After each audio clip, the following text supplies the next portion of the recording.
Hi, I am Julie Anceriz, Health, Safety, and Environment Manager for Syngenta Canada. Want to avoid spills? Spill prevention is the key.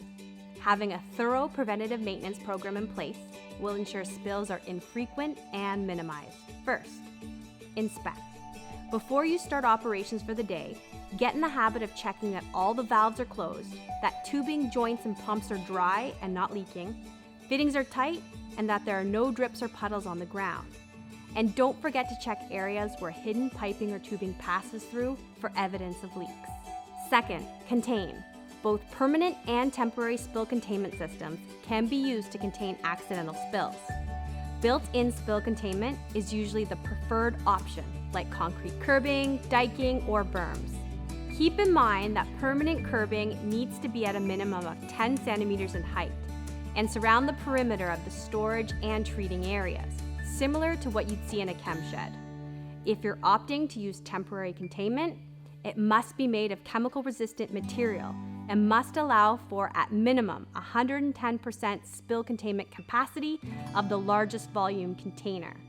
Make sure you regularly check containment materials for cracks or wear and tear that might compromise its ability to contain a potential spill. Whether you have permanent or temporary containment systems, in either case, you'll want to have drip trays or spill containment pallets on hand to minimize spill cleanup.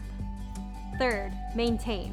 When finished treating for the day, clean the lines to prevent product from building up, which in some cases can lead to pressure buildup in the lines and leaks.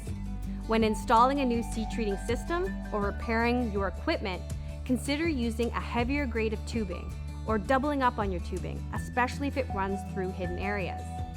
Consider designing your system so that if equipment leaks, the flow of chemical will be directed into a capture container with a moisture sensor to alert you that there is a leak. And last but not least, be prepared to clean up. Purchase or put together an appropriate spill kit in case of a leak or accidental spill. Place these kits strategically in areas where spills are most likely to occur. Make sure all workers know the spill cleanup procedures and know where the emergency supplies and spill kit equipment is located. And practice spill response drills at least annually. All spill kits should contain personal protective equipment like chemical-resistant gloves, safety glasses, coveralls or Tyvek suit, cartridge respirator if required, and rubber boots. Your kit will also need absorbent pads or kitty litter and absorbent socks, which are long absorbent tubes that can be manipulated to confine the spill.